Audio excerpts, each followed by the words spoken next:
ناظرین آداب، میں مدثر احمد انقلاب نیوز کی خاص پیشکش میں آپ کے سامنے پیش ہوا ہوں۔ ناظرین، ایک ایسا واقعہ آپ کے سامنے پیش کرنے جا رہا ہوں جو ہم نے کتابوں میں پڑھا ہے۔ اس واقعے میں کتنی سچائی ہے، کتنی حقیقت ہے، کتنی ملاوٹ ہے، یہ الگ بات ہے، لیکن یہ واقعہ بھلے ہی کہانی ہو لیکن ہمارے اور آپ کے لیے ایک سبق آموز کہانی ہے۔ جی ہاں، اس کہانی کا اہم کردار ہے چنگیز خان، جس کا پوتا ہلاکو خان تھا۔ ہلاکو خان جس وقت اپنے دادا کے طرز پر عمل کر رہا تھا، اس دوران اس نے افریقہ سے لے کر ایشیا کے وادیوں تک پوری طرح سے سلطنتیں قائم کرنے کے لیے ہر طریقے کو اپنا کوشش میں لگا ہوا تھا۔ ہلاکو خان کی ان کوششوں کی وجہ سے وہ ایران سے لے کر افریقہ کے جنگلات تمام علاقوں میں اپنی حکومتوں کو قائم کر رہا تھا۔ جس وقت ہلاکو خان مسلسل دنیا بھر کے مختلف مقامات پر حملے کر رہا تھا، اس دوران ایران کا بادشاہ معتصم باللہ تھا، جس کے سلطنت بہت ہی وسیع تھی، لیکن معتصم باللہ اپنی حکومت میں صرف لگان حاصل کرنے، سونا جمانے، ہیرے جواہرات کو جمع کرنے میں ہی لگا ہوا تھا۔ اسے عوام کی کسی بھی طرح کی فکر نہیں تھی۔ اس کے پاس جتنی جائیداد، جتنے مال تھا، وہ 100 اونٹوں اور 100 ہاتھیوں اس میں اگر بھرا جاتا، لادا جاتا، تب بھی وہ اونٹ اور ہاتھی کم پڑتے تھے۔ اس قدر اس کے پاس مال و دولت جمع ہوئی تھی۔ اس کے دور میں جو علماء تھے، جو اہل علم حضرات تھے، وہ مسلسل بلا وجہ مختلف مسائل میں الجھے ہوئے تھے۔ ان کے ہاں ہر دن کسی نہ کسی مدعے کو لے کر مناظرے ہوا کرتے تھے۔ ان کے ہاں اس بات پر بھی مدعے چل رہے تھے کہ کوا کھانا حرام ہے یا حلال ہے۔ اس طرح سے ایران میں پوری طرح سے حالات بدتر سے بدتر ہوتے جا رہے تھے۔ علماء ایک طرف اپنے معاملات میں الجھے ہوئے تھے تو عوام اپنی پریشانیوں میں مبتلا ہوئے تھے، اور حکومت کا حکمران مال و دولت جمع کرنے میں لگا ہوا تھا۔ ہلاکو خان کو یہ خیال آیا کہ کیوں نہ وہ ایران پر حملہ کرتے ہوئے ایران میں اپنی سلطنت کا قیام کرے۔ اس نے سوچ کر اپنی فوج کو ایران کی طرف بڑھنے کا حکم دیا، اور وہ خود بھی ایران کے اوپر حملہ کرنے کی تیاری میں لگا ہوا تھا۔ ہلاکو خان کی طرف سے ہونے والے حملے کی اطلاع معتصم باللہ کو جب ہوئی، اس نے اپنی فوج کو جنگ کے میدان میں بھیجنے کے بجائے اپنی بیویوں اور اپنی لونڈیوں کے تحفظ کے لیے انہیں مقرر کیا۔ اس طرح سے معتصم باللہ اپنے آپ کو اپنے محل میں بند کرتے ہوئے اپنے آپ کو محفوظ سمجھنے لگا تھا۔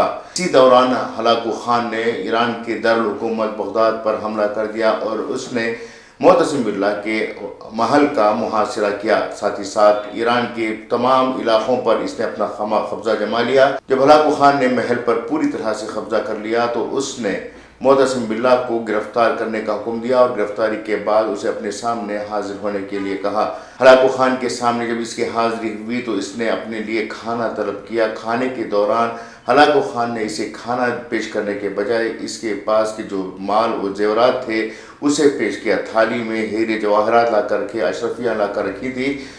تب معتصم باللہ نے ہلاکو خان سے سوال کیا کہ میں نے تو آپ سے کھانا پوچھا ہے، جب نہ کہ زر و دولت پوچھا، کیوں آپ مجھے یہ مال و دولت پیش کر رہے ہیں؟ اس وقت ہلاکو خان نے کہا کہ تمہارے پاس جو دولت ہے، جو مال ہے، جو اشرفیاں ہیں، جو ہیرے جواہرات ہے، اس کا استعمال کرتے ہوئے تم اپنی فوج کو مضبوط کر سکتے تھے، اپنی فوج کو جنگ کے میدان میں اتار سکتے تھے، دوسرے ممالک کی فوجوں کو بھی تم خرید سکتے تھے، لیکن تم نے صرف مال و دولت پر ہی اکتفا کیا اور اسی کو اپنے پاس رکھنا شان سمجھا۔ اسی وجہ سے آج میں تمہیں کھانا دینے کے بجائے جو ہیرے جواہرات ہیں، جو موتیاں ہیں، تمہارے سامنے پیش کر رہا ہوں۔ اگر تم اسے کھا کر بچ سکتے ہو تو بچ جاؤ۔ بالآخر ہلاکو خان نے معتصم باللہ کو قتل کرنے کا حکم دیا اور کہا کہ اس کاہل انسان کا خون اس زمین پر نہ پڑے، اس طرح کی اسے موت دیں۔ اپنے لیڈر ہلاکو خان کا حکم مانتے ہوئے فوج نے معتصم باللہ کو پیٹ پیٹ کر ہلاک کر دیا۔ ناظرین، اس واقعے سے ہمیں ایک ایسا سبق ملتا ہے کہ ہمارے پاس جو مال و دولت، جو زر، جو جائیداد، جو زمینیں، جو املاک موجود ہوتی ہیں، وہ ہمارے لیے ہر وقت استعمال کے لائق نہیں ہوتی، بلکہ اس کا استعمال صحیح طریقے سے اور صحیح جگہ پر کرنے کی ضرورت ہے۔